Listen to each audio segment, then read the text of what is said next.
মধ্যবঙ্গ নিউজের যে কোনো খবরের দ্রুত আপডেট পেতে ইউটিউবে সাবস্ক্রাইব করুন ইমার্জেন্সি টিভি লাইভ এবং সাবস্ক্রাইবের পর অবশ্যই বেল বাটনে একটি ক্লিক করুন। সদ্য পাশ করা স্নাতক ও স্নাতকোত্তর ইন্টার্ন হিসেবে শিক্ষকতার কাজে বিদ্যালয় স্তরে নিয়োগের সিদ্ধান্ত ঘোষণার পর থেকেই উঠছে সমালোচনার ঝড়। এর পরিপ্রেক্ষিতে তীব্র প্রতিক্রিয়া জানিয়েছেন শিক্ষিত বেকার সমাজের প্রতিনিধিরা। এই সিদ্ধান্তে সিঁদুরে মেঘ দেখছেন শিক্ষক শিক্ষার্থীরাও। শহর বহরমপুরেও যে সমালোচনার ঝড় আছড়ে পড়েছে। কার্যত সিভিক শিক্ষক নিয়োগের যে চক্রান্ত চলছে তার বিরুদ্ধে আজকে শিক্ষিত সমাজ এবং যারা প্রশিক্ষণার্থী, যারা হবু শিক্ষক, তারা আজকে প্রতিবাদে সামিল হয়েছে।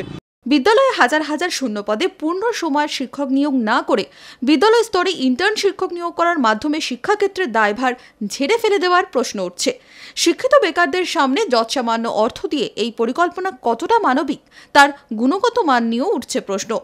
প্রত্যেকটা স্কুলের স্টুডেন্টের কাছে প্রথমে আমরা জানতে পারি তাদের কি হবার ইচ্ছা। তারা বলে যে আমরা ভবিষ্যতে একজন শিক্ষক হব, কিন্তু বিগত 5 বছর ধরে শিক্ষক নিয়োগ নেই।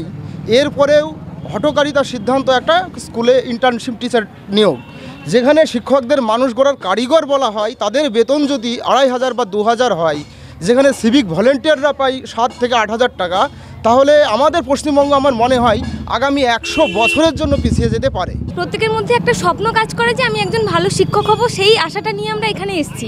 যে চক্রান্ত বলুন বা যে সিদ্ধান্ত নিয়েছেন যে 2000 টাকা বা 2500 টাকার বিনিময়ে একজন শিক্ষককে ইন্টার্ন হিসাবে নিয়োগ করবেন, বক্তব্য কি প্রচুর স্কুলে প্রচুর টিচার রয়েছে যেখানে অত দরকার নেই, আবার কিছু কিছু স্কুলে একদমই শিক্ষক নেই। এটাকে নাকি ব্যালেন্স করতে হবে, শিক্ষকতাটাকে ব্যালেন্সিংয়ের পর্যায়ে আনার জন্য 2000 বা 2500 টাকা দিয়ে একজন শিক্ষককে নিয়োগ করা হবে।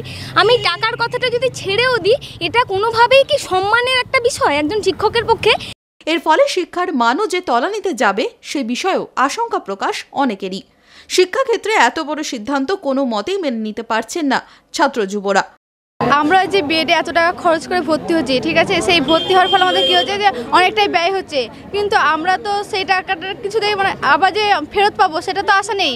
আর অথচ যারা বিএড করছে না ফ্রেশার হিসেবে তারা কিন্তু ওই 2000 টাকা কিংবা 2500 টাকা চাকরিটা পাচ্ছে, কিন্তু আমরা সেখানে কোনো কিছুই পাবো না যেহেতু আমরা ফ্রেশার থাকছি না। আমরা তো ইন্টার্নশিপ করে থাকি, বিএড কোর্সের সময় 3rd সেমিস্টার আমরা ইন্টার্নশিপ করেছি এবং সেখানে 6 মাস বিনা পারিশ্রমিকে বিনা বেতনে আমরা পড়িয়েছি।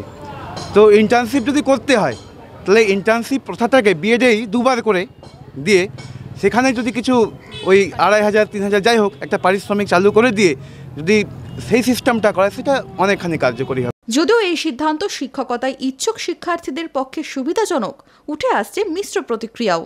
ইন্টার্ন বিষয়ে মুখ্যমন্ত্রী মমতা বন্দ্যোপাধ্যায় যে ঘোষণা করেছেন তা শিক্ষার্থীদের খুব কাজে আসবে। বিশেষ করে যারা নতুন পাশ করে স্কুলে যেতে পারবে তাদের মনে একটা আনন্দের সঞ্চার করবে, এ বিষয়ে কোনো সন্দেহ নাই। কিন্তু এই ইন্টার্নরা 2 বছর থাকবে কি 4 বছর থাকবে সেটা ঠিক না করে দেওয়াটাই ভালো। যতদিন পর্যন্ত সে পূর্ণ চাকরি না পাচ্ছে ততদিন পর্যন্ত সে ইন্টার্নশিপে থাকবে। যদি তার যে ভালো একটা চাকরি যখন পেয়ে যাবে তখন সে ইন্টার্নশিপ থেকে চলে যাবে, এরকম একটা নিয়ম করা উচিত। এই মিশ্র প্রতিক্রিয়ায় এখন দেখার যে শিক্ষা ব্যবস্থার সত্যি কি আমূল পরিবর্তন হতে চলেছে।